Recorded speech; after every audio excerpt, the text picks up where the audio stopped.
Unaweza kupata kiti chako. Naam, habari za asubuhi. Hakuna muda wa utambulisho leo. Nilikuwa mkimbiaji wa mbio za masafa marefu na za uwanjani katika shule ya upili na kwa muda kidogo chuo kikuu. Kama unashangaa kwa nini ni muda kidogo, njoo unipate baadaye na naweza kukuambia sehemu nyingine ya ushuhuda wangu. Na kitu kimoja unachojifunza haraka kama nina wakimbiaji wowote hapa katika mbio za masafa marefu ni kwamba mbio zinaweza kufichua kile mafunzo yako hayakukuandaa kwa ajili yake. Mbio zitakufahamisha haraka kwamba hukujitayarisha kama ulivyodhani. Unaweza kuonekana mzuri kwenye mstari wa kuanzia. Mimi ni mtu wa vifaa, hasa nilipocheza mpira wa kikapu. Unaweza kuonekana kama unafaa. Unaweza kuwa tayari kuanza. Unaweza kuwa na viatu sahihi. Unaweza kuhisi msisimko. Unaweza kuanza kwa kasi wakati mwanzilishi anapiga risasi.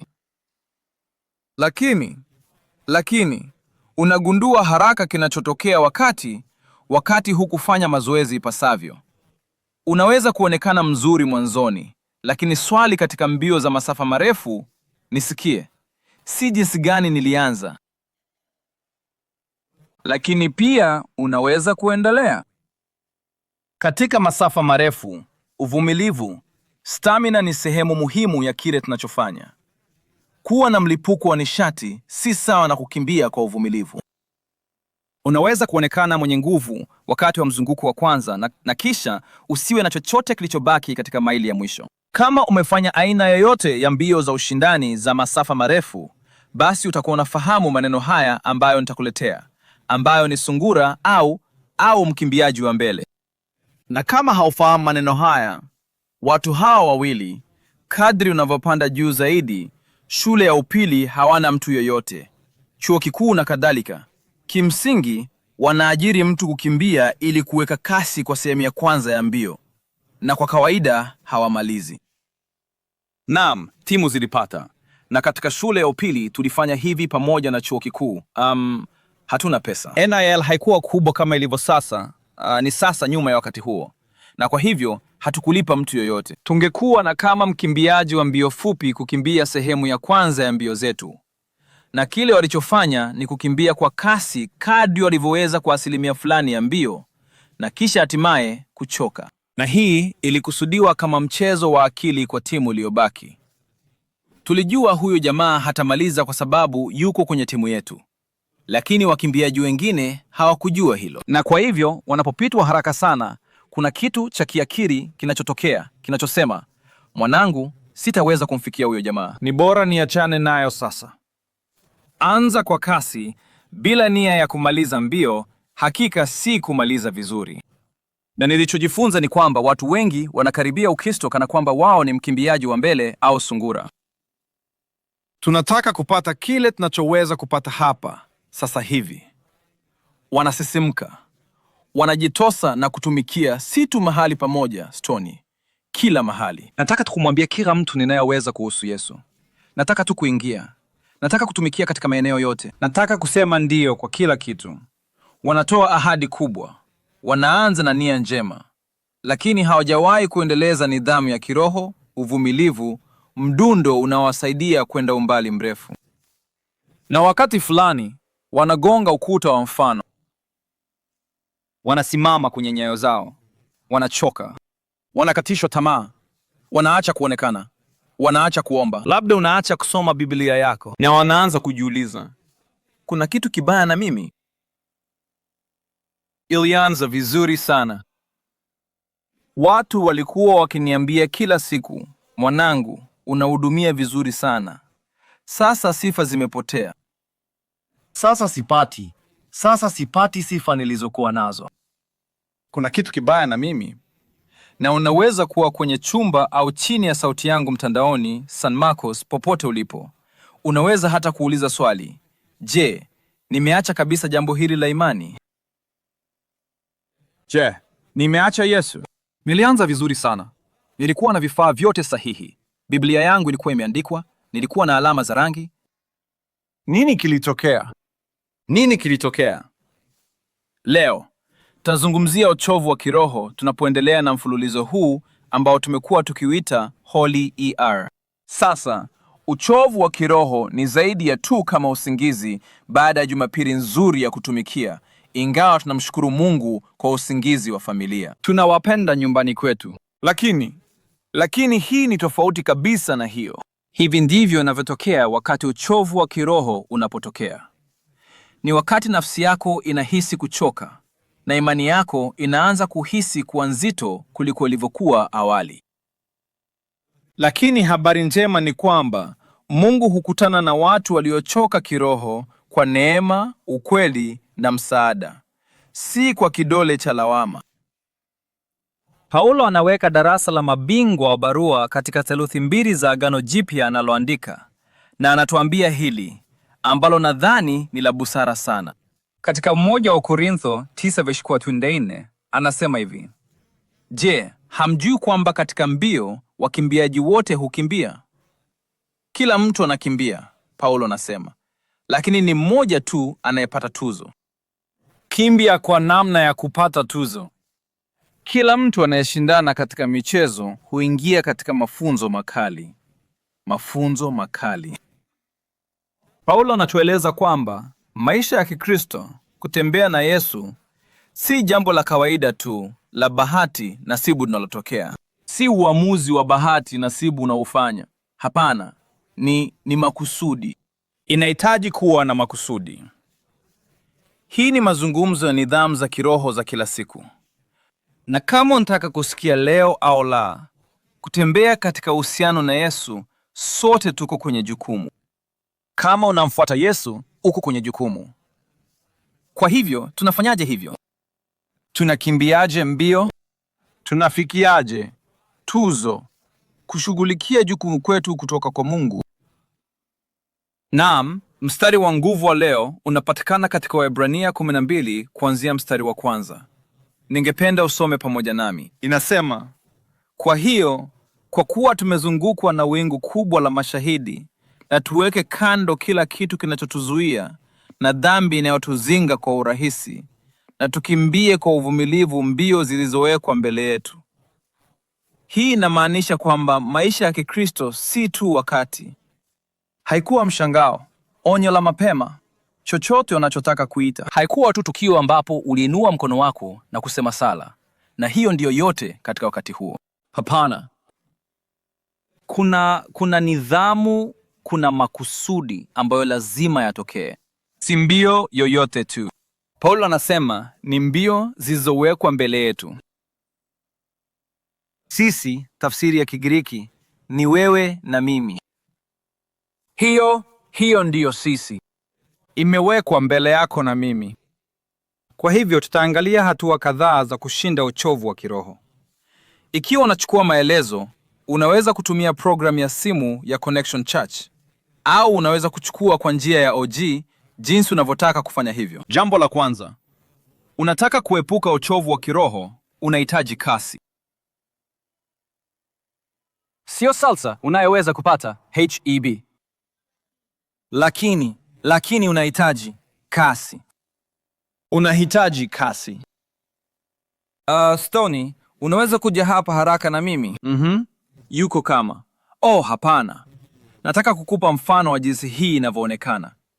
Stoney hana mwelekeo kabisa. Labda atanizungumzia baada ya hii. Nahitaji kuweka hii kwenye mguu wako wa ndama. Nitaweka hii. Ndiyo. Weka hapo. Ndiyo, kamili. Itaingia hapo na wewe. Je, ni sawa? Natumaini sitanguka. Sawa. Una chaguo. Sawa. Ndiyo. Sasa tuko hapa. Sawa. Kwa hivyo, hii ndiyo jinsi kasi inavyoonekana. Hapa, tunaweza kusimama labda hapa. Je, hii ni bora kidogo kwa mtembezi? Kamili. Nyote mnaweza kuona hiyo sawa? Sawa. Kwa hivyo, hii ndiyo jinsi kasi inavyoonekana. Hutosongi. Kwa waumini, kwa Wakristo katika chumba, hii ndiyo jinsi kasi yako inavyopaswa kuonekana. Umesema ndiyo kwa Yesu. Unachukua hatua zinazofuata. Ili ujue tu, nguvu ile iliyomfufua Yesu kutoka kaburini sasa iko ndani yako.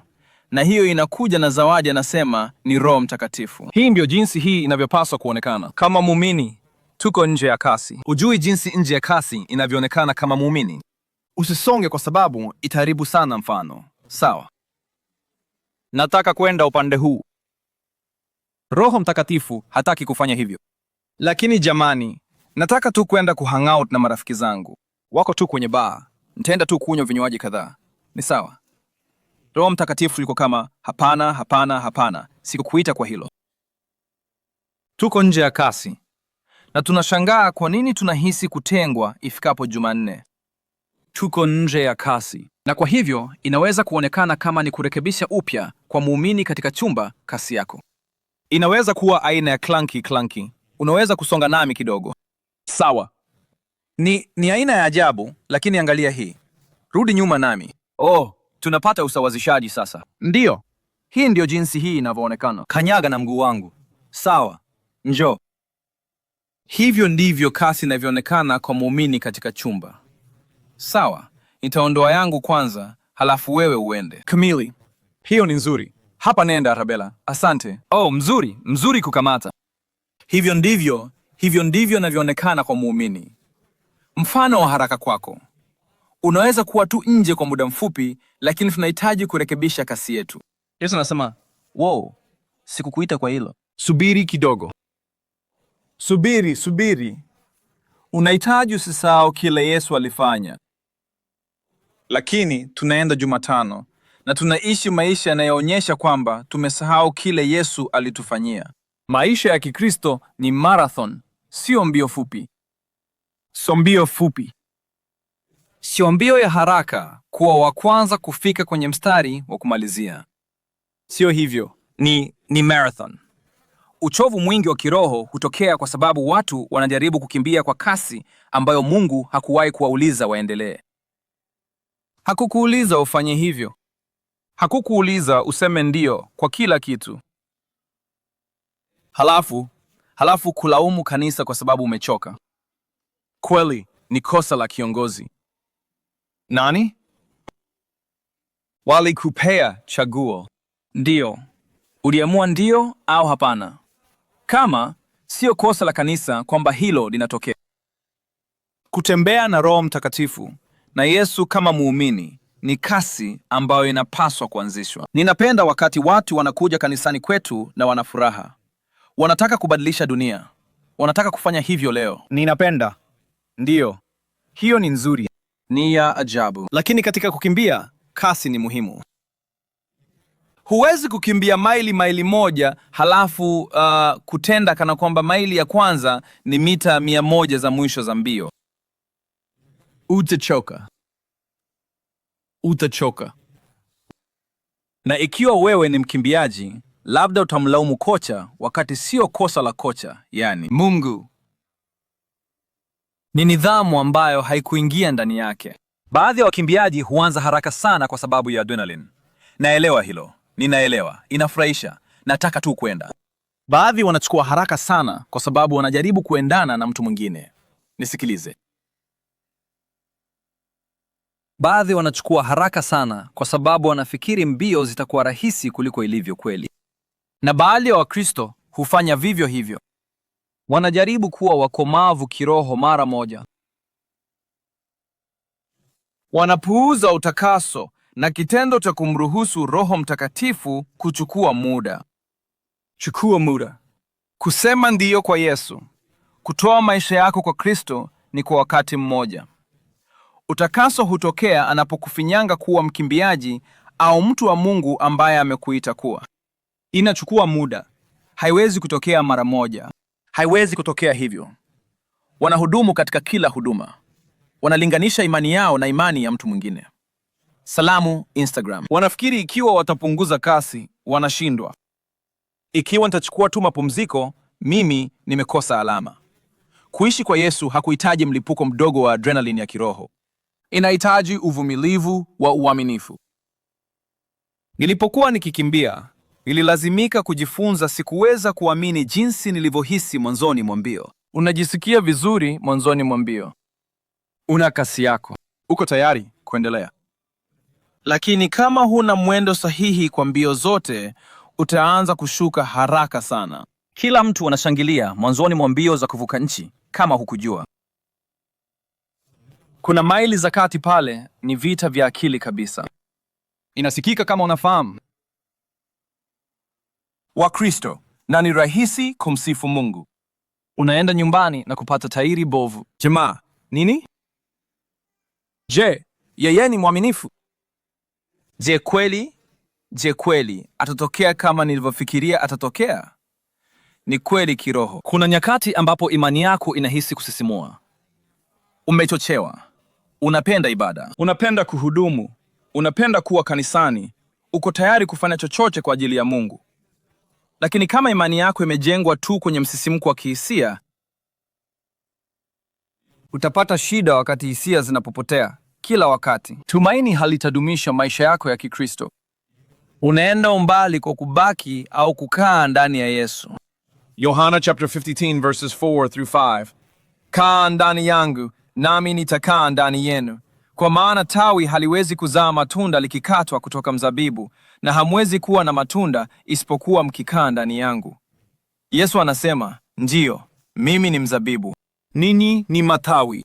Wale wanaokaa ndani yangu, nami ndani yao, watazaa matunda mengi. Kwa maana mbali nami, hamwezi kufanya chochote. hakuna chochote bila Yesu. Labda baadhi yenu mnahitaji kutiwa moyo na hilo. Wewe si chochote bila Yesu. Hiyo ni kweli. Hakuna chochote. Hajasema unaweza kufanya baadhi ya mambo au mambo machache mbali naye. Hapana. Anasema huwezi kufanya chochote bila mimi. Huwezi kuwa wa kiroho zaidi kwa sababu huachi. Nahisi kama baadhi ya watu wanahitaji kusikia hilo.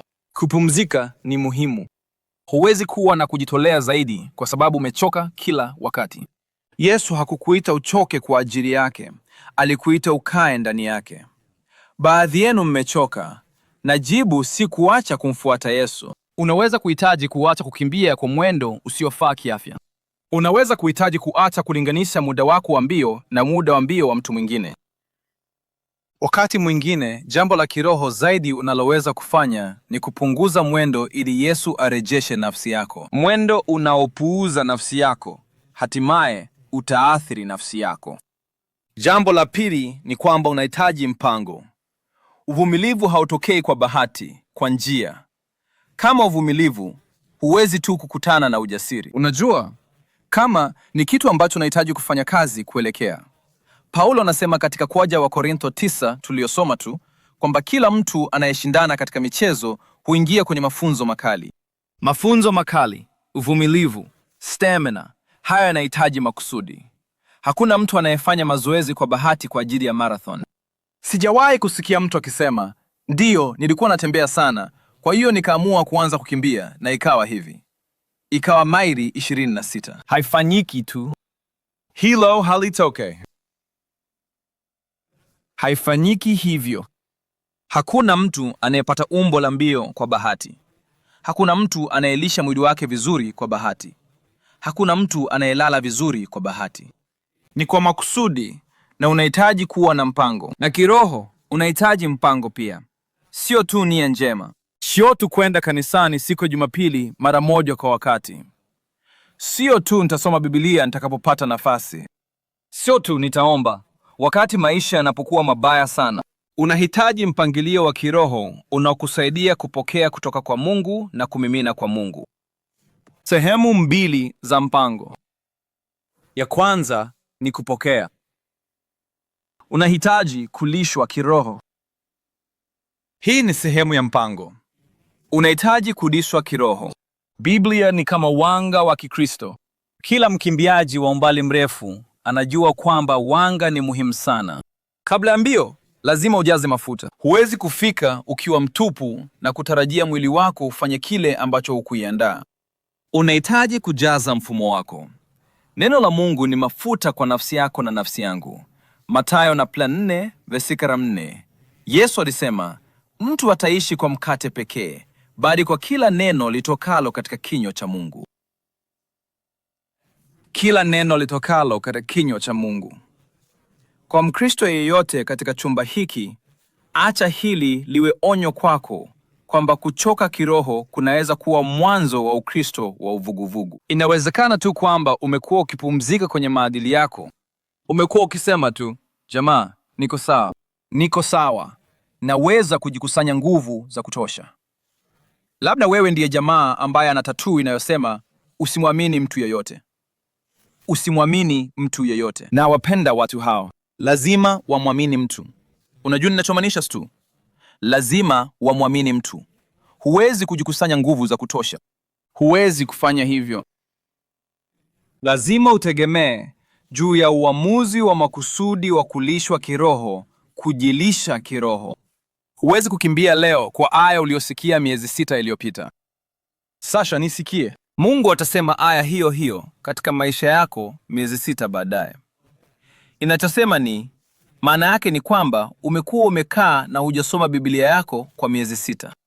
Nadhani alisema kitu kuhusu Yohana 3 miezi mikuni 6 miezi 8 iliyopita. Sijui. Lakini hiyo haiwezi kuwa kitu kinachokudumisha. Usije tu na hii si klabu ya Kikristo ya nchi. Usije tu kusoma Biblia yako hapa na kisha mchungaji isome kwa ajili yangu. Soma maandiko mengi leo. Hapana, lazima ujilishe kiroho mwenyewe. Unahitaji ibada, unahitaji maombi, unahitaji muda katika uwepo wa Mungu, unahitaji kusikia neno la Mungu likihubiriwa, na unahitaji kulisha nafsi yako wakati wa wiki na neno la Mungu. Unashangaa kwa nini unahisi mtupu wakati Jumapili inaweza kuwa wakati pekee unaosoma Biblia yako. Huwezi kujidumisha mwenyewe. Hii ni muhimu hasa kwa watu wanaohudumu. Baadhi ya watu wanahudumu, lakini wanakufa njaa. Wanashinda njaa, wanatoa, hawachukui ndani. Wanafanya kazi katika huduma, lakini wanakosa ibada. Wako karibu na kanisa, lakini hawapokei kutoka kwa Mungu, na hiyo itadumu kwa muda mfupi tu. Mtu katika chumba hiki yuko katika hali hiyo ambapo inaonekana kama inafanya kazi. Miamini haitafanya. Haitakudumisha kwa muda mrefu zaidi. Huwezi kuendelea kutoa kama hujawahi kujazwa. Wakati fulani, huwezi tena kuhudumu kutokana na wingi wa maisha yako. Unahudumu kutokana na uchovu na kuchoka. Huwezi kumimina ikiwa uko kwenye na unapohudumu kutokana na uchovu kwa muda mrefu, unaanza kuchukia kitu ulichokuwa unakipenda. Kwa hivyo, sehemu ya jambo hili, sehemu ya mpango ni kupokea. Ingia katika neno, abudu na kanisa, omba kwa uaminifu, pokea neema ya Mungu na mwache Yesu alishe roho yako. Sehemu ya pili ni kutoa. Unahitaji kumimina. Kuna upande mwingine. Watu wengine wamechoka kiroho kwa sababu hawatumii kile Mungu anawapa. Wanakuja kanisani, wanakaa, wanachukua, wanaharibika, wanasikiliza, wanapokea, lakini hawamimini chochote. Na baada ya muda, hiyo husababisha aina tofauti ya ugonjwa. Inaitwa unene wa kiroho. Umejaza haya yote ndani yako. Kujawahi kushiriki hata mara moja. Naweza kukusihi usimame kwa muda mfupi, haraka sana. Simama haraka, kisha uhisi sehemu ya joto kwenye kiti chako ulichokuwa umekalia. Unahisi hiyo? Nahitaji ujue unaweza kukaa tena, kwa sababu nitakukemea kwa sekunde. Hiyo sio mchango wako pekee kwa kanisa. Nataka tu uwe na ufahamu wa hilo. Unahitaji kusimama na kuingia kwenye mchezo. Hakuna anayempenda mtu aliyeshinda pete ya ubingwa na hajacheza hata sekunde moja. Siko hapa. Wewe hauko hapa tu kuchukua na kuharibika na kupata vitu hivi vyote kwa ajili yako mwenyewe, kisha usubiri hadi Jumapili ijayo kupata kitu kingine. Mimina nje. Unapochukua tu lakini huweki imani yako katika vitendo, unakuwa mnene kiroho. Unasikiliza mahubiri lakini huwahudumii. Unajua mambo kuhusu Biblia lakini hutumii vipawa vyako vya kiroho. Unapata faraja lakini huwafariji wengine. Unasherehekea misheni yetu lakini hauwekezi maisha yako katika misheni. Unalalamika kuhusu jinsi tunavyohitaji jengo hili jipya na eneo la maegesho la San Marcos, lakini huchangii. Lini tutapata jengo hili jipya? Sijui. Rekodi yako ya kutoa inaonekanaje? Je, unasaidia kwa njia yoyote, umbo au fomu? Watu wataamka tunapobatiza mwishoni mwa ibada. Wataamka na kutoka katikati ya mabadiliko ya maisha. Inaonyesha kuwa haujawekeza. Inaonyesha kuwa umekuwa ukikaa kwenye kiti hicho cha joto ukinenepa kiroho na uko sawa na hilo. Hiyo sio Biblia inaposema kuwa na kuridhika. Nahitaji ujue hili kanisa, kwa sababu jambo hili ni muhimu. Hupaswi kutumia imani kama ni bidhaa nyingine yoyote. Unapaswa kufanya kazi na imani yako na kuishi nayo. Na moja ya njia bora za kupata kasi ya kiroho ni kuanza kuhudumu, kwa sababu unahitaji kuona jinsi Mungu anavyoweza kutumia maisha yako. Unapowekeza katika misheni, unaona matokeo kwa njia tofauti. Jambo la 3, nahitaji kuharakisha. Unahitaji watu. Unahitaji watu. Unahitaji watu. Hapana, sihitaji. Siamini mtu yoyote. Hapana, unahitaji watu. Unahitaji watu katika maisha yako. Ikiwa unataka kwenda, hii ni nukuu yangu ninayopenda kutoka kwa mchungaji Cole. Ikiwa unataka kwenda popote haraka, nenda peke yako. Unataka kwenda mbali? Nenda na watu. Wakimbiaji wa umbali mrefu wanajua nguvu ya kukimbia na wengine.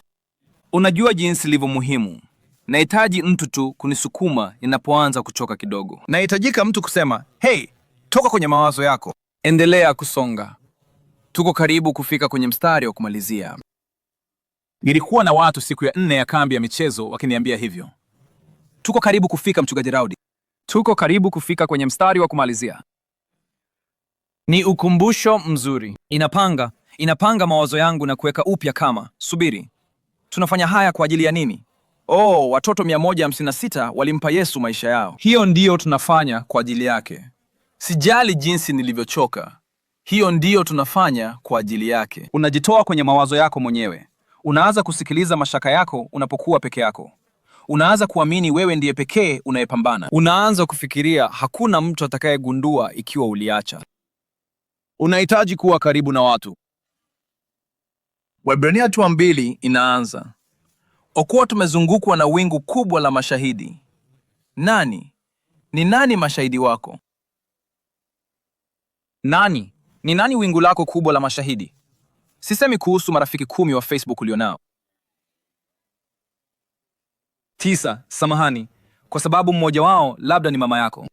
Marafiki 9 hawako hapo kwenda umbali na wewe.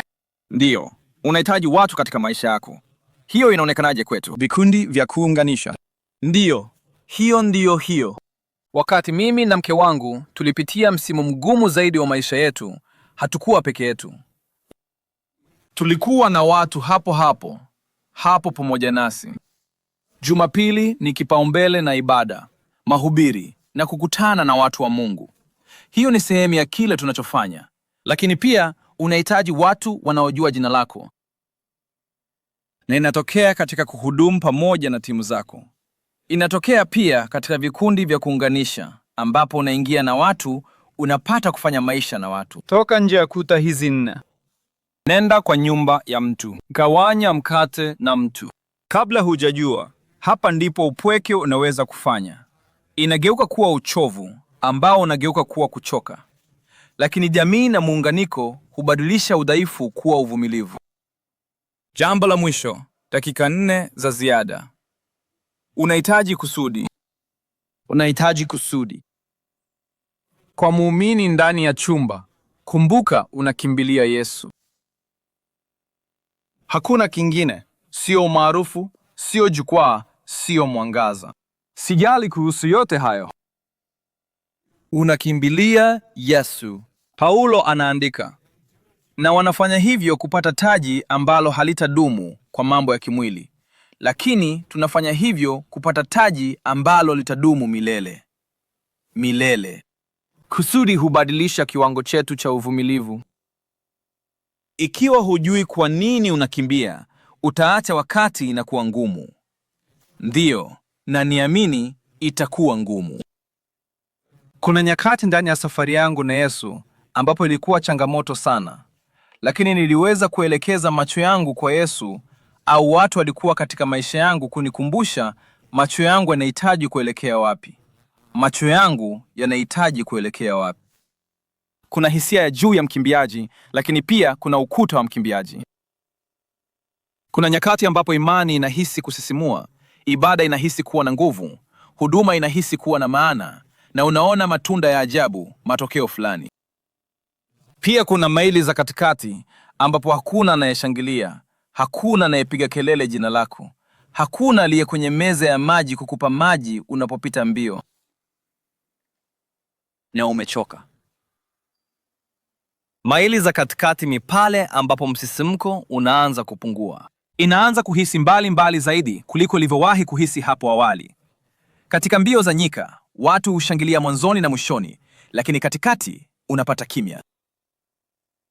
Ni kweli kiroho pia. Kuna misimu ambapo upate makofi. Hakuna anayegundua unachofanya kwa ajili ya Mungu. Lakini Mungu anaona. Mungu anaona kila kitu unachofanya. Wagalatia 6:9. Tusichoke kutenda mema, kwa maana wakati ufao tutavuna mavuno ikiwa hatutakata tamaa. Ikiwa hatutakata tamaa. Sasa nisikie. Uchovu daima ni uwezekano, lakini Paulo anasema usijiruhusu kuchoka, kwa sababu kuna mavuno yanayosubiri kuvunwa. Kuna kitu kinakuja kwako. Huenda usikione leo. Hakika huenda usikihisi leo. Huenda usishukuru leo. Lakini Mungu anafanya kazi. Kwa hivyo usikate tamaa katika maili za katikati. Kusudi lako sio tu mbinguni siku moja. Mbinguni ni kweli. Umilele ni muhimu. Siku moja tutasimama mbele ya Mungu. Lakini zawadi sio tu nafasi kwenye jukwaa. Hapana, ni mtu mwenye herufi kubwa P. Zawadi kuu ni Yesu. Waebrania 12:2 inaendelea kusema, tukimtazama Yesu, mwanzilishi mkamilishaji wa imani yetu. Unaendelea kumtazama Yesu kwa muumini aliyepo hapa. Sio kwa uchovu wako au kuvunjika moyo au kushushwa moyo. Hata sio kwa kuangalia wakimbiaji wengine, bali kumtazama Yesu. Usiondoe macho yako kwake. Unapoteza moyo unapopoteza mtazamo wa Yesu. Popote ulipo, tafadhali usifanye hivyo. Huenda uko katika maili za katikati sasa hivi. Ninachofanya tu kukupa changamoto, kuomba pamoja nawe, kukusihi usikate tamaa. Usikate tamaa. Kuna kitu kizuri sana cha kimiujiza. Yeye ni mwaminifu kabisa. Naahidi atakutoa katika msimu huu wa maili za katikati, lakini ni muhimu usikate tamaa. Mungu hataki uishe nguvu. Alikuita kumaliza kwa uaminifu. 2 Timotheo chapter 4:7. Nimepigana vita vilivyo vizuri. Nimekamilisha mbio. Nimehifadhi imani. Sijui kuhusu wewe, kanisa, lakini hicho ndicho ninachotaka kusema. Hicho ndicho ninachotaka kusema. Lolote lililotokea katika maisha yangu, lilihifadhi imani. Lilipigana vita vizuri. Siku 6 nilipokutana na matatizo, nilisimama imara juu ya ukweli, msingi wa Yesu Kristo. Hii ndiyo lengo. Sio kuwa maarufu, sio kuungua kwa ajili ya Yesu, bali kuwa mwaminifu.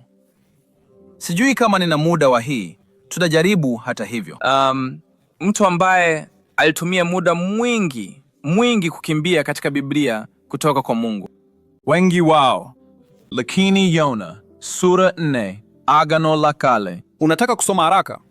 Huenda, kulingana na umbali unakoishi, unaweza kusoma kabla ya kufika nyumbani leo. Yona alipewa jukumu la kuwaambia watu wa Ninewa, ubunifu mkubwa hapo, wa Ninewa kuhusu Mungu. Walikuwa wakiishi maisha ya porini. Yona hafanyi hivyo, anakimbia. Kama wengi wetu tunavyofanya. Anakimbia kutoka kwa Mungu. Siwezi kufanya hivyo. Anakimbilia Tarshishi. Ninapenda majina haya ya Biblia kwa njia. Hatimaye anapanda meli. Wanahisi kama kuna kitu hakiko sawa, kama mwanangu, lazima umemkasirisha Mungu. Wanamtupa nje. Anamezwa na nyangumi au samaki, kulingana na theolojia yako. Niambie unachofikiria. Sote tunafahamu hadithi hiyo. Anatapikwa, na huwezi kuamini alipotapikwa. Ninawi. Anapanda juu ya kilima, na jambo la kushangaza ni kwamba mji mzima unamjua Mungu. Waliunguza sanamu.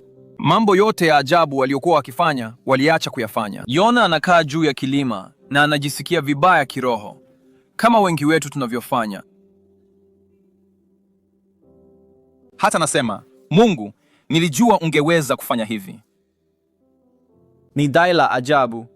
Hii ndiyo sababu sikutaka kuwaambia, kwa sababu nilijua ungekuwa na huruma, nilijua ungekuwa na neema, nilijua ungewasamehe.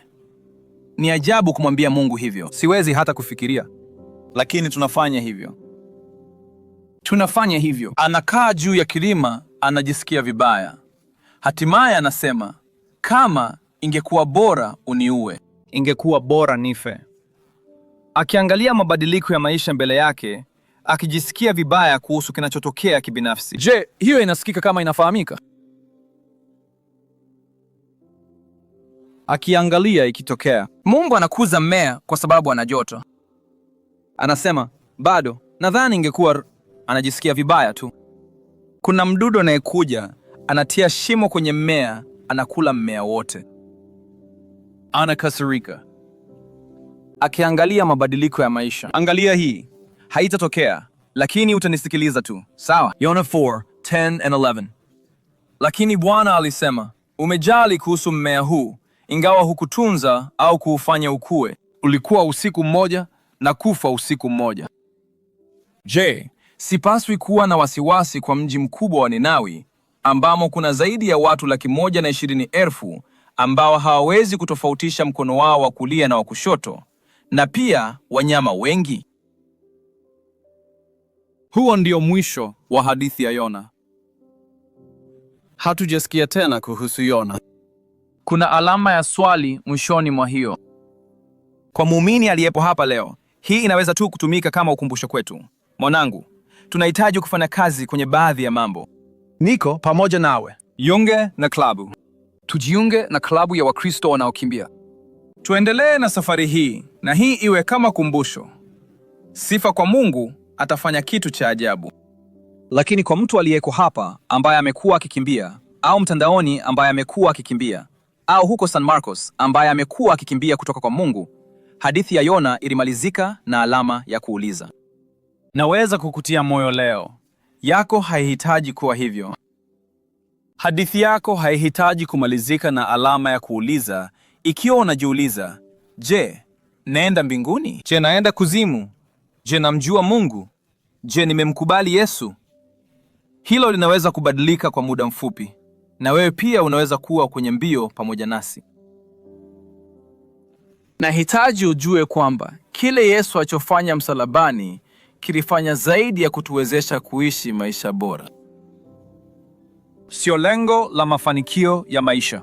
Kama Yesu alizaliwa zaidi ya miaka 2000 iliyopita, alikufa msalabani akiwa na umri wa miaka 33. Kwa ajili yangu na kwa ajili yako, alifanya kitu ambacho wewe na mimi hatungeweza hata kufikiria, kuelewa au kufikiria kufanya. Alibeba dhambi zetu, alivaa aibu yetu. Alikufa kifo ambacho wewe na mimi hatungeweza kuchukua, ili tuweze kutembea katika msamaha na uhuru na mabadiliko ya maisha na tumaini na utambulisho. Vitu vyote hivi vinapatikana kwako. Naweza kukutia moyo, acha kukimbia kutoka kwa Mungu. Je, utaweza kuinua mikono yako kwa makubaliano nami tunapoomba? Mungu, nakushukuru kwa watu walioko hapa ndani, ambao wanakimbia mbio, ambao wanatembea katika maisha. Naomba kwamba ubadilishe mwendo wao, uwape kuona kusudi, uwazunguke na watu. Naomba kwa wale walioko hapa ndani ambao wanahangaika leo na uvumilivu. Naomba uwape nguvu, na wanapohisi dhaifu, wakumbuke kwamba ndipo unapoingia kwa nguvu. Je, utaweza kufunga macho yako na kuinamisha kichwa chako? Tafadhali, shusha mikono yako kwa ajili yangu. Kwa wale walioko hapa ndani ambao hawajawahi kumkubali Yesu, nitahesabu hadi 3, na hata kama ni swali kwako au huna uhakika. Nilikuwa na miaka 10. Sitaki kuharibu chochote kati ya hayo. Nataka uondoke hapa ukiwa na uhakika kamili kwamba umeweka maisha yako, tumaini lako, imani yako kwa Yesu leo. Na nitakapofika 3, ikiwa unasema ndio kwa hilo, utainua mkono wako juu. 1, 2, 3. Mikono juu angani. Nataka niweze kuwaona. Asante Yesu, kwamba kila mkono ulioinuliwa hauwakilishi tu mkono angani, bali unawakilisha maisha yaliyobadilika na roho iliyookolewa. Naomba kwamba uwape uvumilivu, muda wa kuuliza maswali na kujisalimisha kikamilifu kufuata wewe. Bwana, tunakupenda, tunakushukuru.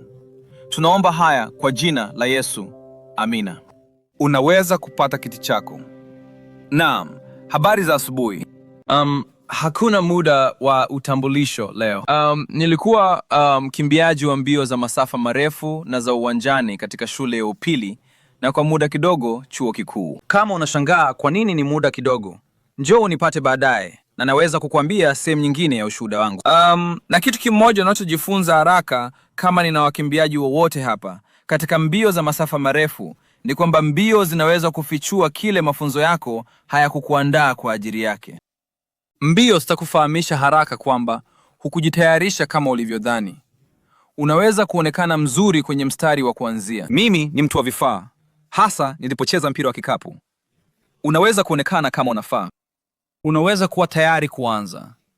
Unaweza kuwa na viatu sahihi. Unaweza kuhisi msisimko. Unaweza kuanza kwa kasi wakati mwanzilishi anapiga risasi. Lakini unagundua haraka kinachotokea wakati hukufanya mazoezi ipasavyo. Unaweza kuonekana mzuri mwanzoni, lakini swali katika mbio za masafa marefu, nisikie, si jinsi gani nilianza. Lakini pia unaweza kuendelea. Katika masafa marefu, uvumilivu, stamina ni sehemu muhimu ya kile tunachofanya. Kuwa na mlipuko wa nishati si sawa na kukimbia kwa uvumilivu. Unaweza kuonekana mwenye nguvu wakati wa mzunguko wa kwanza na kisha usiwe na chochote kilichobaki katika maili ya mwisho. Kama umefanya aina yoyote ya mbio za ushindani za masafa marefu, basi utakuwa unafahamu maneno haya ambayo nitakuletea, ambayo ni sungura au mkimbiaji wa mbele. Na kama haufahamu maneno haya, watu hawa wawili, kadri unavyopanda juu zaidi, shule ya upili hawana mtu yoyote, chuo kikuu na kadhalika, kimsingi wanaajiri mtu kukimbia ili kuweka kasi kwa sehemu ya kwanza ya mbio, na kwa kawaida hawamalizi. Naam, timu zilipata. Na katika shule ya upili tulifanya hivi pamoja na chuo kikuu. Hatuna pesa. NIL haikuwa kubwa kama ilivyo sasa, ni sasa nyuma ya wakati huo. Na kwa hivyo hatukulipa mtu yoyote. Tungekuwa na kama mkimbiaji wa mbio fupi kukimbia sehemu ya kwanza ya mbio zetu. Na kile walichofanya ni kukimbia kwa kasi kadri walivyoweza kwa asilimia fulani ya mbio, na kisha hatimaye kuchoka. Na hii ilikusudiwa kama mchezo wa akili kwa timu iliyobaki. Tulijua huyo jamaa hatamaliza kwa sababu yuko kwenye timu yetu. Lakini wakimbiaji wengine hawakujua hilo. Na kwa hivyo wanapopitwa haraka sana, kuna kitu cha kiakili kinachotokea, kinachosema, mwanangu, sitaweza kumfikia huyo jamaa. Ni bora niachane nayo sasa. Anza kwa kasi bila nia ya kumaliza mbio, hakika si kumaliza vizuri. Na nilichojifunza ni kwamba watu wengi wanakaribia Ukristo kana kwamba wao ni mkimbiaji wa mbele au sungura. Tunataka kupata kile tunachoweza kupata hapa sasa hivi.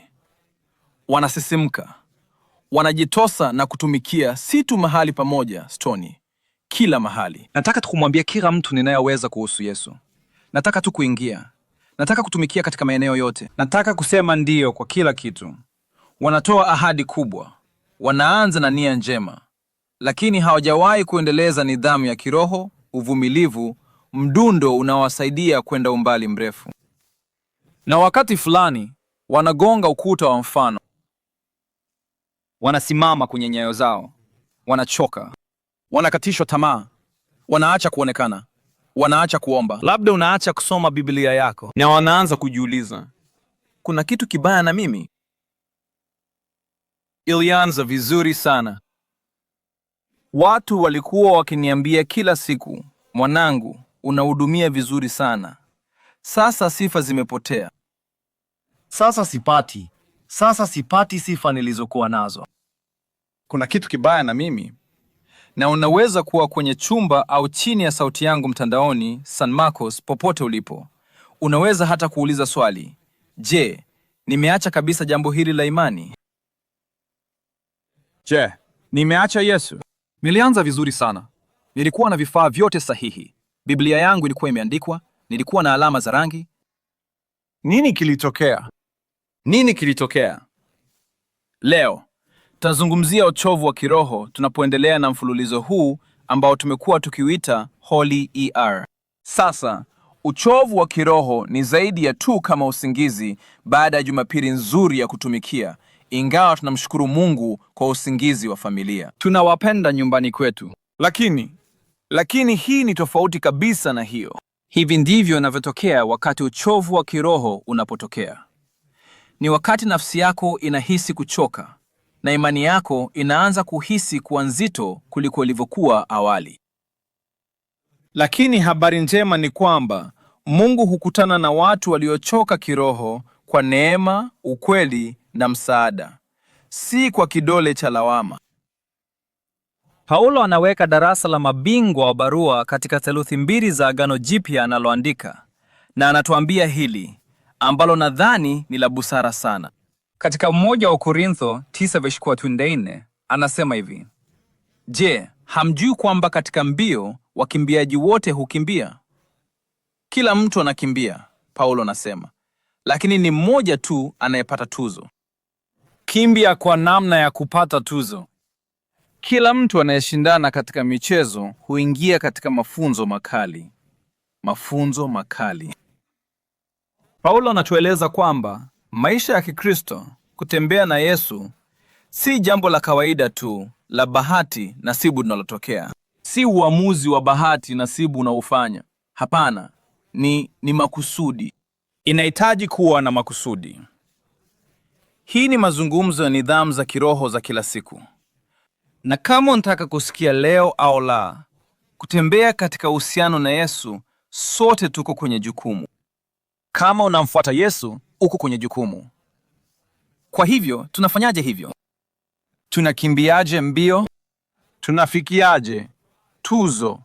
Kushughulikia jukumu kwetu kutoka kwa Mungu. Naam, mstari wa nguvu wa leo unapatikana katika Waebrania 12 kuanzia mstari wa 1. Ningependa usome pamoja nami. Inasema, Kwa hiyo, kwa kuwa tumezungukwa na wingu kubwa la mashahidi, na tuweke kando kila kitu kinachotuzuia na dhambi inayotuzinga kwa urahisi, na tukimbie kwa uvumilivu mbio zilizowekwa mbele yetu. Hii inamaanisha kwamba maisha ya Kikristo si tu wakati. Haikuwa mshangao, onyo la mapema, chochote unachotaka kuita. Haikuwa tu tukio ambapo uliinua mkono wako na kusema sala, na hiyo ndiyo yote katika wakati huo. Hapana. Kuna nidhamu, kuna makusudi ambayo lazima yatokee. Si mbio yoyote tu. Paulo anasema ni mbio zilizowekwa mbele yetu. Sisi, tafsiri ya Kigiriki, ni wewe na mimi. Hiyo ndiyo sisi. Imewekwa mbele yako na mimi. Kwa hivyo tutaangalia hatua kadhaa za kushinda uchovu wa kiroho. Ikiwa unachukua maelezo, unaweza kutumia programu ya simu ya Connection Church, au unaweza kuchukua kwa njia ya OG jinsi unavyotaka kufanya hivyo. Jambo la kwanza, unataka kuepuka uchovu wa kiroho, unahitaji kasi. Sio salsa unayoweza kupata HEB. Lakini unahitaji kasi. Unahitaji kasi. Stony, unaweza kuja hapa haraka na mimi? Yuko kama. Hapana. Nataka kukupa mfano wa jinsi hii inavyoonekana. Stony hana mwelekeo kabisa. Labda atanizungumzia baada ya hii. Nahitaji kuweka hii kwenye mguu wako wa ndama. Nitaweka hii. Ndiyo. Weka hapo. Ndiyo, kamili. Itaingia hapo na wewe. Je, ni sawa? Natumaini sitanguka. Sawa. Una chaguo. Sawa. Ndiyo. Sasa tuko hapa. Sawa. Kwa hivyo, hii ndiyo jinsi kasi inavyoonekana. Hapa, tunaweza kusimama labda hapa. Je, hii ni bora kidogo kwa mtembezi? Kamili. Nyote mnaweza kuona hiyo sawa? Sawa. Kwa hivyo, hii ndiyo jinsi kasi inavyoonekana. Hutosongi. Kwa waumini, kwa Wakristo katika chumba, Hii ndio jinsi kasi yako inavyopaswa kuonekana. Umesema ndiyo kwa Yesu. Unachukua hatua zinazofuata. Ili ujue tu, nguvu ile ile iliyomfufua Yesu kutoka kaburini sasa iko ndani yako. Na hiyo inakuja na zawadi, anasema ni Roho Mtakatifu. Hii ndio jinsi hii inavyopaswa kuonekana. Kama muumini, tuko nje ya kasi. Ujui jinsi nje ya kasi inavyoonekana kama muumini. Usisonge kwa sababu itaharibu sana mfano. Sawa. Nataka kwenda upande huu. Roho Mtakatifu hataki kufanya hivyo. Lakini jamani, nataka tu kwenda kuhangout na marafiki zangu. Wako tu kwenye bar. Nitaenda tu kunywa vinywaji kadhaa. Ni sawa. Roho Mtakatifu yuko kama hapana, hapana, hapana. Sikukuita kwa hilo. Tuko nje ya kasi. Na tunashangaa kwa nini tunahisi kutengwa ifikapo Jumanne. Tuko nje ya kasi. Na kwa hivyo inaweza kuonekana kama ni kurekebisha upya kwa muumini katika chumba kasi yako. Inaweza kuwa aina ya clunky. Unaweza kusonga nami kidogo. Sawa. Ni aina ya ajabu, lakini angalia hii. Rudi nyuma nami. Oh, tunapata usawazishaji sasa. Ndiyo. Hii ndio jinsi hii inavyoonekana. Kanyaga na mguu wangu. Sawa. Njoo. Hivyo ndivyo kasi inavyoonekana kwa muumini katika chumba. Sawa. Nitaondoa yangu kwanza, halafu wewe uende. Kamili. Hiyo ni nzuri. Hapa nenda Arabella. Asante. Oh, mzuri kukamata.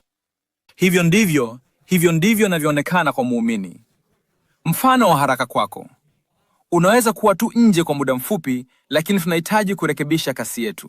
Yesu anasema, "Wow, sikukuita kwa hilo." Subiri kidogo. Subiri. Unahitaji usisahau kile Yesu alifanya. Lakini tunaenda Jumatano na tunaishi maisha yanayoonyesha kwamba tumesahau kile Yesu alitufanyia. Maisha ya Kikristo ni marathon, sio mbio fupi. Sio mbio ya haraka kuwa wa kwanza kufika kwenye mstari wa kumalizia. Sio hivyo, ni marathon. Uchovu mwingi wa kiroho hutokea kwa sababu watu wanajaribu kukimbia kwa kasi ambayo Mungu hakuwahi kuwauliza waendelee. Hakukuuliza ufanye hivyo.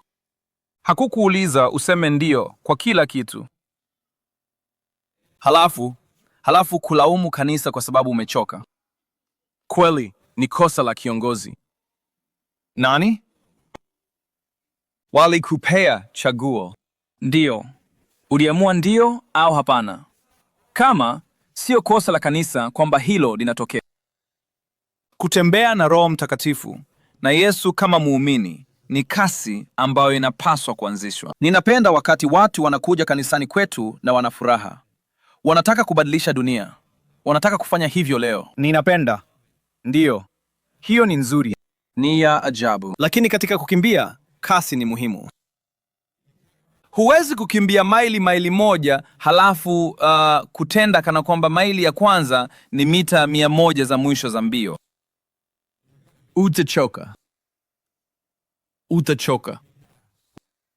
Na ikiwa wewe ni mkimbiaji, labda utamlaumu kocha wakati sio kosa la kocha, yani Mungu. Ni nidhamu ambayo haikuingia ndani yake. Baadhi ya wakimbiaji huanza haraka sana kwa sababu ya adrenaline. Naelewa hilo. Ninaelewa. Inafurahisha. Nataka tu kwenda. Baadhi wanachukua haraka sana kwa sababu wanajaribu kuendana na mtu mwingine. Nisikilize. Baadhi wanachukua haraka sana kwa sababu wanafikiri mbio zitakuwa rahisi kuliko ilivyo kweli. Na baadhi ya Wakristo hufanya vivyo hivyo. Wanajaribu kuwa wakomavu kiroho mara moja. Wanapuuza utakaso na kitendo cha kumruhusu Roho Mtakatifu kuchukua muda. Chukua muda. Kusema ndiyo kwa Yesu, kutoa maisha yako kwa Kristo ni kwa wakati mmoja. Utakaso hutokea anapokufinyanga kuwa mkimbiaji au mtu wa Mungu ambaye amekuita kuwa. Inachukua muda. Haiwezi kutokea mara moja. Haiwezi kutokea hivyo. Wanahudumu katika kila huduma. Wanalinganisha imani yao na imani ya mtu mwingine. Salamu Instagram. Wanafikiri ikiwa watapunguza kasi, wanashindwa. Ikiwa nitachukua tu mapumziko, mimi nimekosa alama. Kuishi kwa Yesu hakuhitaji mlipuko mdogo wa adrenaline ya kiroho. Inahitaji uvumilivu wa uaminifu. Nilipokuwa nikikimbia, Nililazimika kujifunza, sikuweza kuamini jinsi nilivyohisi mwanzoni mwa mbio. Unajisikia vizuri mwanzoni mwa mbio. Una kasi yako. Uko tayari kuendelea. Lakini kama huna mwendo sahihi kwa mbio zote, utaanza kushuka haraka sana. Kila mtu anashangilia mwanzoni mwa mbio za kuvuka nchi, kama hukujua. Kuna maili za kati pale, ni vita vya akili kabisa. Inasikika kama unafahamu. Wakristo, na ni rahisi kumsifu Mungu. Unaenda nyumbani na kupata tairi bovu. Jamaa, nini? Je, yeye ni mwaminifu? Je, kweli atatokea kama nilivyofikiria atatokea? Ni kweli kiroho. Kuna nyakati ambapo imani yako inahisi kusisimua. Umechochewa. Unapenda ibada. Unapenda kuhudumu. Unapenda kuwa kanisani. Uko tayari kufanya chochote kwa ajili ya Mungu. Lakini kama imani yako imejengwa tu kwenye msisimko wa kihisia, utapata shida wakati hisia zinapopotea kila wakati. Tumaini halitadumisha maisha yako ya Kikristo. Unaenda umbali kwa kubaki au kukaa ndani ya Yesu. Yohana chapter 15 verses 4 through 5. Kaa ndani yangu, nami nitakaa ndani yenu. Kwa maana tawi haliwezi kuzaa matunda likikatwa kutoka mzabibu, na hamwezi kuwa na matunda isipokuwa mkikaa ndani yangu. Yesu anasema, ndiyo, mimi ni mzabibu, ninyi ni matawi. Wale wanaokaa ndani yangu, nami ndani yao, watazaa matunda mengi. Kwa maana mbali nami, hamwezi kufanya chochote. Hakuna chochote bila Yesu. Labda baadhi yenu nahitaji kutiwa moyo na hilo. Wewe si chochote bila Yesu. Hiyo ni kweli. Hakuna chochote. hajasema unaweza kufanya baadhi ya mambo au mambo machache mbali naye. Hapana. Anasema huwezi kufanya chochote bila mimi. Huwezi kuwa wa kiroho zaidi kwa sababu huachi. Nahisi kama baadhi ya watu wanahitaji kusikia hilo. Kupumzika ni muhimu. Huwezi kuwa na kujitolea zaidi kwa sababu umechoka kila wakati. Yesu hakukuita uchoke kwa ajili yake. Alikuita ukae ndani yake. Baadhi yenu mmechoka, na jibu si kuacha kumfuata Yesu. Unaweza kuhitaji kuacha kukimbia kwa mwendo usiofaa kiafya. Unaweza kuhitaji kuacha kulinganisha muda wako wa mbio na muda wa mbio wa mtu mwingine. Wakati mwingine, jambo la kiroho zaidi unaloweza kufanya ni kupunguza mwendo ili Yesu arejeshe nafsi yako. Mwendo unaopuuza nafsi yako, hatimaye utaathiri nafsi yako. Jambo la pili ni kwamba unahitaji mpango. Uvumilivu hautokei kwa bahati, kwa njia. Kama uvumilivu, huwezi tu kukutana na ujasiri. Unajua, kama ni kitu ambacho unahitaji kufanya kazi kuelekea. Paulo anasema katika kwaja wa Korintho 9 tuliyosoma tu, kwamba kila mtu anayeshindana katika michezo huingia kwenye mafunzo makali. Mafunzo makali, uvumilivu, stamina, haya yanahitaji makusudi. Hakuna mtu anayefanya mazoezi kwa bahati kwa ajili ya marathon. Sijawahi kusikia mtu akisema, ndiyo, nilikuwa natembea sana, kwa hiyo nikaamua kuanza kukimbia na ikawa hivi. Ikawa maili 26. Haifanyiki tu. Hilo halitoke. Haifanyiki hivyo. Hakuna mtu anayepata umbo la mbio kwa bahati. Hakuna mtu anayelisha mwili wake vizuri kwa bahati. Hakuna mtu anayelala vizuri kwa bahati. Ni kwa makusudi, na unahitaji kuwa na mpango. Na kiroho, unahitaji mpango pia. Sio tu nia njema. Sio tu kwenda kanisani siku ya Jumapili mara moja kwa wakati. Sio tu nitasoma Biblia nitakapopata nafasi.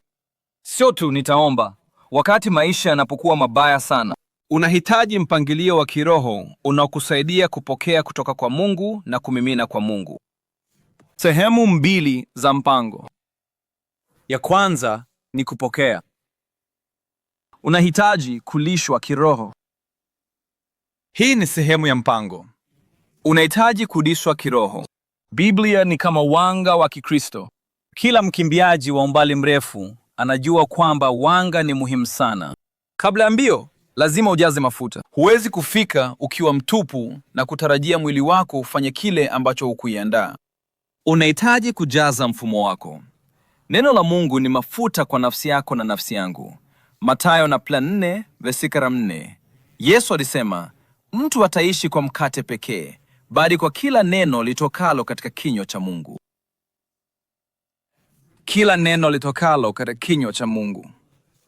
Kwa Mkristo yeyote katika chumba hiki, acha hili liwe onyo kwako kwamba kuchoka kiroho kunaweza kuwa mwanzo wa Ukristo wa uvuguvugu. Inawezekana tu kwamba umekuwa ukipumzika kwenye maadili yako. Umekuwa ukisema tu, jamaa, Niko sawa, naweza kujikusanya nguvu za kutosha. Labda wewe ndiye jamaa ambaye ana tattoo inayosema usimwamini mtu yeyote. Usimwamini mtu yeyote. Na wapenda watu hao. Lazima wamwamini mtu. Unajua ninachomaanisha stu? Lazima wamwamini mtu. Huwezi kujikusanya nguvu za kutosha. Huwezi kufanya hivyo. Lazima utegemee juu ya uamuzi wa makusudi wa kulishwa kiroho, kujilisha kiroho. Huwezi kukimbia leo kwa aya uliosikia miezi 6 iliyopita. Sasha, nisikie. Mungu atasema aya hiyo hiyo katika maisha yako miezi 6 baadaye. Inachosema ni, maana yake ni kwamba umekuwa umekaa na hujasoma Biblia yako kwa miezi 6. nadhani alisema kitu kuhusu Yohana 3 miezi 6 miezi 8 iliyopita. Sijui. Lakini hiyo haiwezi kuwa kitu kinachokudumisha. Usije tu na hii si klabu ya Kikristo ya nchi. Usije tu kusoma Biblia yako hapa na kisha mchungaji isome kwa ajili yangu. Soma maandiko mengi leo. Hapana, lazima ujilishe kiroho mwenyewe. Unahitaji ibada, unahitaji maombi, unahitaji muda katika uwepo wa Mungu, unahitaji kusikia neno la Mungu likihubiriwa, na unahitaji kulisha nafsi yako wakati wa wiki na neno la Mungu. Unashangaa kwa nini unahisi mtupu wakati Jumapili inaweza kuwa wakati pekee unaosoma Biblia yako. Huwezi kujidumisha mwenyewe. Hii ni muhimu hasa kwa watu wanaohudumu. Baadhi ya watu wanahudumu, lakini wanakufa njaa. Wanashinda njaa, wanatoa, hawachukui ndani. Wanafanya kazi katika huduma, lakini wanakosa ibada. Wako karibu na kanisa, lakini hawapokei kutoka kwa Mungu, na hiyo itadumu kwa muda mfupi tu. Mtu katika chumba hiki yuko katika hali hiyo ambapo inaonekana kama inafanya kazi. Miamini, haitafanya. Haitakudumisha kwa muda mrefu zaidi. Huwezi kuendelea kutoa kama hujawahi kujazwa. Wakati fulani, huwezi tena kuhudumu kutokana na wingi wa maisha yako. Unahudumu kutokana na uchovu na kuchoka. Huwezi kumimina ikiwa uko kwenye na unapohudumu kutokana na uchovu kwa muda mrefu, unaanza kuchukia kitu ulichokuwa unakipenda. Kwa hivyo, sehemu ya jambo hili, sehemu ya mpango ni kupokea. Ingia katika neno, abudu na kanisa, omba kwa uaminifu, pokea neema ya Mungu na mwache Yesu alishe roho yako. Sehemu ya pili ni kutoa. Unahitaji kumimina. Kuna upande mwingine. Watu wengine wamechoka kiroho kwa sababu hawatumii kile Mungu anawapa. Wanakuja kanisani, wanakaa, wanachukua, wanaharibika, wanasikiliza, wanapokea, lakini hawamimini chochote. Na baada ya muda, hiyo husababisha aina tofauti ya ugonjwa. Inaitwa unene wa kiroho. Umejaza haya yote ndani yako. Kujawahi kushiriki hata mara moja. Naweza kukusihi usimame kwa muda mfupi, haraka sana. Simama haraka, kisha uhisi sehemu ya joto kwenye kiti chako ulichokuwa umekalia. Unahisi hiyo? Nahitaji ujue unaweza kukaa tena, kwa sababu nitakukemea kwa sekunde. Hiyo sio mchango wako pekee kwa kanisa. Nataka tu uwe na ufahamu wa hilo. Unahitaji kusimama na kuingia kwenye mchezo. Hakuna anayempenda mtu aliyeshinda pete ya ubingwa na hajacheza hata sekunde moja. Siko hapa. Wewe hauko hapa tu kuchukua na kuharibika na kupata vitu hivi vyote kwa ajili yako mwenyewe, kisha usubiri hadi Jumapili ijayo kupata kitu kingine. Mimina nje. Unapochukua tu lakini huweki imani yako katika vitendo, unakuwa mnene kiroho. Unasikiliza mahubiri lakini huwahudumii. Unajua mambo kuhusu Biblia lakini hutumii vipawa vyako vya kiroho. Unapata faraja lakini huwafariji wengine. Unasherehekea misheni yetu lakini hauwekezi maisha yako katika misheni. Unalalamika kuhusu jinsi tunavyohitaji jengo hili jipya na eneo la maegesho la San Marcos, lakini huchangii. Lini tutapata jengo hili jipya? Sijui. Rekodi yako ya kutoa inaonekanaje? Je, unasaidia kwa njia yoyote, umbo au fomu? Watu wataamka tunapobatiza mwishoni mwa ibada. Wataamka na kutoka katikati ya mabadiliko ya maisha. Inaonyesha kuwa haujawekeza. Inaonyesha kuwa umekuwa ukikaa kwenye kiti hicho cha joto ukinenepa kiroho na uko sawa na hilo. Hiyo sio Biblia inaposema kuwa na kuridhika. Nahitaji ujue hili kanisa, kwa sababu jambo hili ni muhimu. Hupaswi kutumia imani kama ni bidhaa nyingine yoyote. Unapaswa kufanya kazi na imani yako na kuishi nayo. Na moja ya njia bora za kupata kasi ya kiroho ni kuanza kuhudumu, kwa sababu unahitaji kuona jinsi Mungu anavyoweza kutumia maisha yako.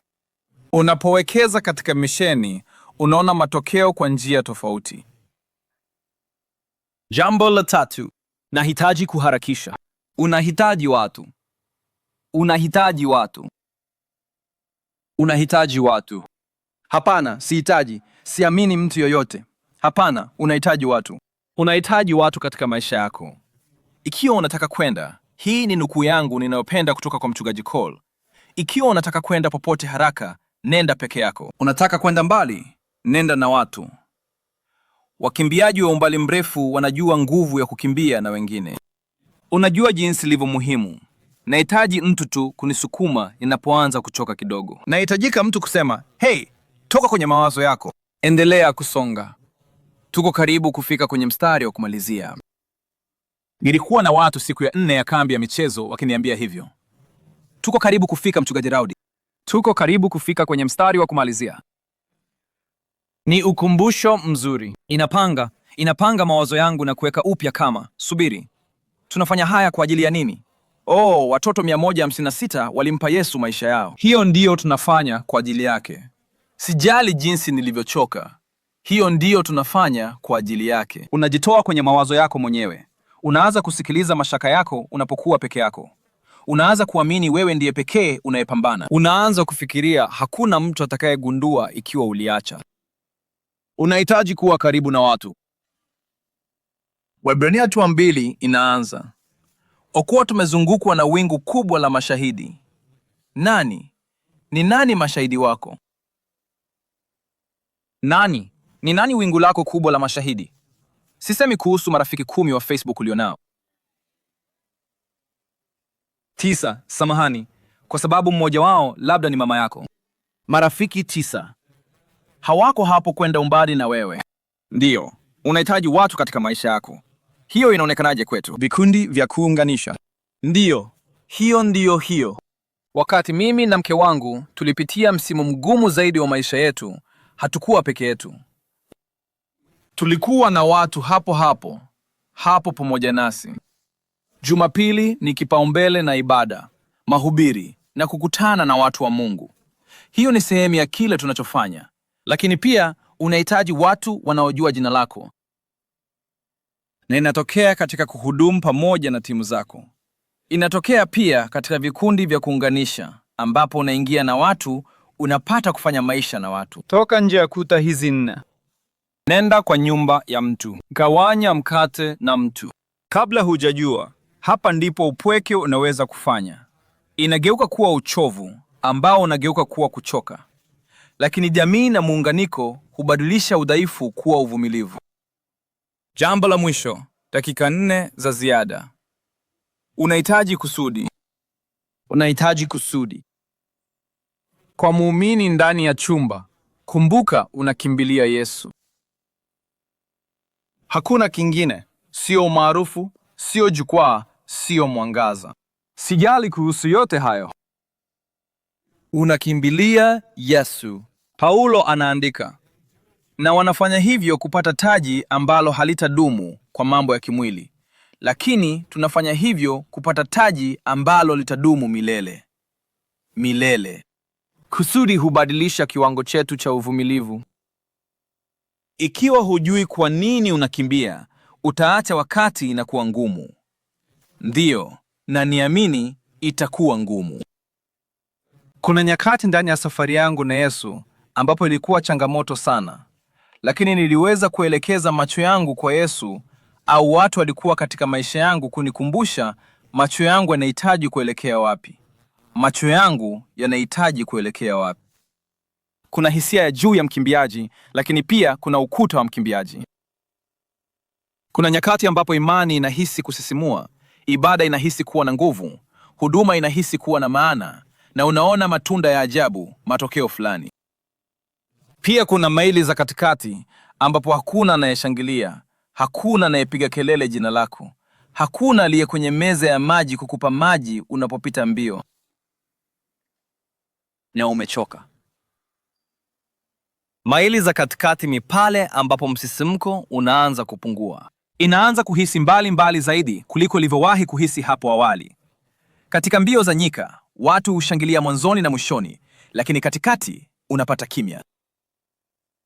Ni kweli kiroho pia. Kuna misimu ambapo upati makofi. Hakuna anayegundua unachofanya kwa ajili ya Mungu. Lakini Mungu anaona. Mungu anaona kila kitu unachofanya. Wagalatia 6:9. Tusichoke kutenda mema, kwa maana wakati ufao tutavuna mavuno ikiwa hatutakata tamaa. Ikiwa hatutakata tamaa. Sasa nisikie. Uchovu daima ni uwezekano, lakini Paulo anasema usijiruhusu kuchoka, kwa sababu kuna mavuno yanayosubiri kuvunwa. Kuna kitu kinakuja kwako. Huenda usikione leo. Hakika huenda usikihisi leo. Huenda usishukuru leo. Lakini Mungu anafanya kazi. Kwa hivyo usikate tamaa katika maili za katikati. Kusudi lako sio tu mbinguni siku moja. Mbinguni ni kweli. Umilele ni muhimu. Siku moja tutasimama mbele ya Mungu. Lakini zawadi sio tu nafasi kwenye jukwaa. Hapana, ni mtu mwenye herufi kubwa P. Zawadi kuu ni Yesu. Waebrania 12:2 inaendelea kusema, tukimtazama Yesu, mwanzilishi mkamilishaji wa imani yetu. Unaendelea kumtazama Yesu kwa muumini aliyepo hapa. Sio kwa uchovu wako au kuvunjika moyo au kushushwa moyo. Hata sio kwa kuangalia wakimbiaji wengine, bali kumtazama Yesu. Usiondoe macho yako kwake. Unapoteza moyo unapopoteza mtazamo wa Yesu. Popote ulipo, tafadhali usifanye hivyo. Huenda uko katika maili za katikati sasa hivi. Ninachofanya tu kukupa changamoto, kuomba pamoja nawe, kukusihi usikate tamaa. Usikate tamaa. Kuna kitu kizuri sana cha kimiujiza. Yeye ni mwaminifu kabisa. Na ahidi atakutoa katika msimu huu wa maili za katikati, lakini ni muhimu usikate tamaa. Mungu hataki uishe nguvu. Alikuita kumaliza kwa uaminifu. 2 Timotheo chapter 4 verse 7. Nimepigana vita vilivyo vizuri. Nimekamilisha mbio. Nimehifadhi imani. Sijui kuhusu wewe, kanisa, lakini hicho ndicho ninachotaka kusema. Hicho ndicho ninachotaka kusema. Lolote lililotokea katika maisha yangu lilihifadhi imani. Lilipigana vita vizuri. Siku 6 nilipokutana na matatizo, nilisimama imara juu ya ukweli, msingi wa Yesu Kristo. Hii ndiyo lengo. Sio kuwa maarufu, sio kuungua kwa ajili ya Yesu, bali kuwa mwaminifu. Sijui kama nina muda wa hii, tutajaribu hata hivyo. Mtu ambaye alitumia muda mwingi kukimbia katika Biblia kutoka kwa Mungu. Wengi wao. Lakini Yona, sura 4, Agano la Kale. Unataka kusoma haraka? Huenda, kulingana na umbali unakoishi, unaweza kusoma kabla ya kufika nyumbani leo. Yona alipewa jukumu la kuwaambia watu wa Ninewa, ubunifu mkubwa hapo, wa Ninewa kuhusu Mungu. Walikuwa wakiishi maisha ya porini. Yona hafanyi hivyo, anakimbia kama wengi wetu tunavyofanya. Anakimbia kutoka kwa Mungu. Siwezi kufanya hivyo. Anakimbilia Tarshishi. Ninapenda majina haya ya Biblia kwa njia. Hatimaye anapanda meli. Wanahisi kama kuna kitu hakiko sawa, kama mwanangu, lazima umemkasirisha Mungu. Wanamtupa nje. Anamezwa na nyangumi au samaki kulingana na theolojia yako. Niambie unachofikiria.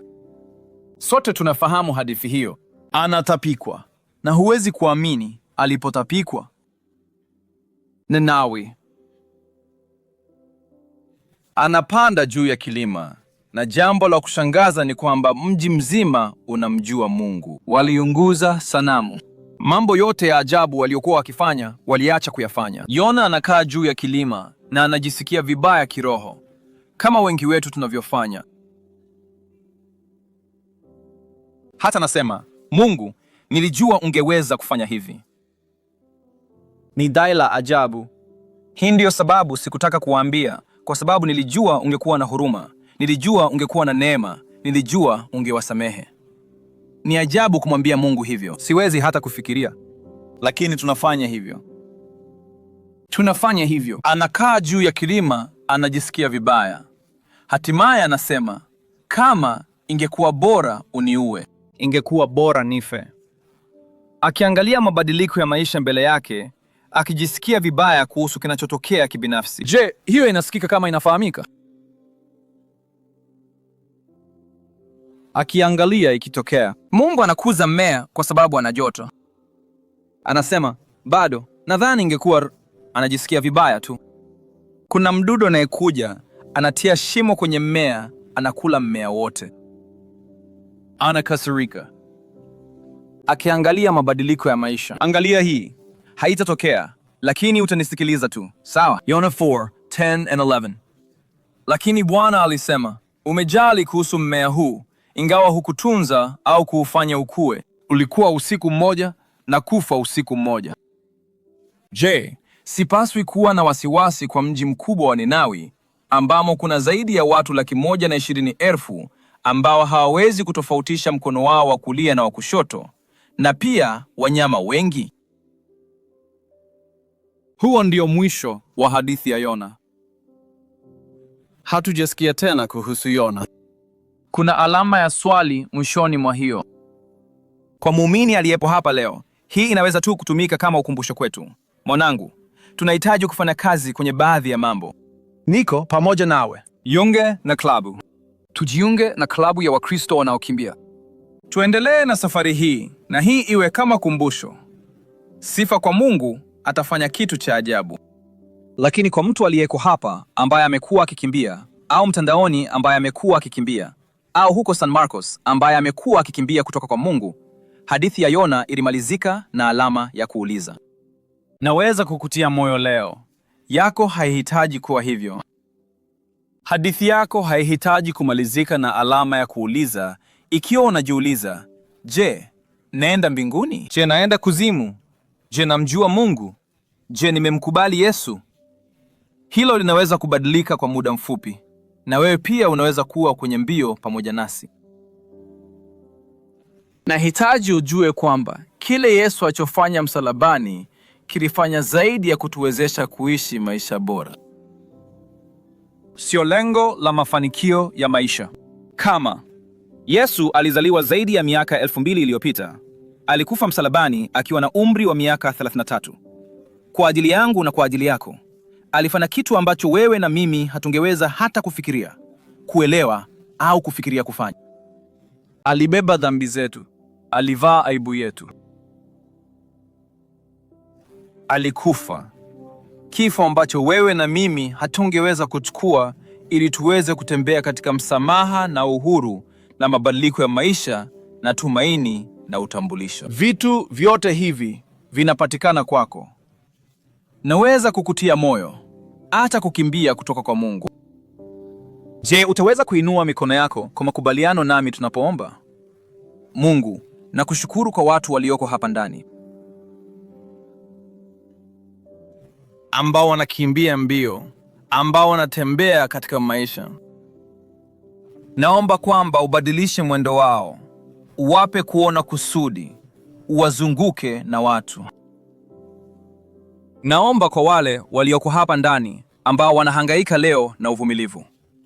Naomba uwape nguvu, na wanapohisi dhaifu, wakumbuke kwamba ndipo unapoingia kwa nguvu. Je, utaweza kufunga macho yako na kuinamisha kichwa chako? Tafadhali, shusha mikono yako kwa ajili yangu. Kwa wale walioko hapa ndani ambao hawajawahi kumkubali Yesu, nitahesabu hadi 3, na hata kama ni swali kwako au huna uhakika. Nilikuwa na miaka 10. Sitaki kuharibu chochote kati ya hayo. Nataka uondoke hapa ukiwa na uhakika kamili kwamba umeweka maisha yako, tumaini lako, imani yako kwa Yesu leo. Na nitakapofika 3, ikiwa unasema ndiyo kwa hilo, utainua mkono wako juu. 1, 2, 3. Mikono juu angani. Nataka niweze kuwaona. Asante Yesu, kwamba kila mkono ulioinuliwa hauwakilishi tu mkono angani, bali unawakilisha maisha yaliyobadilika na roho iliyookolewa. Naomba kwamba uwape uvumilivu, muda wa kuuliza maswali na kujisalimisha kikamilifu kufuata wewe. Bwana, tunakupenda, tunakushukuru. Tunaomba haya kwa jina la Yesu. Amina.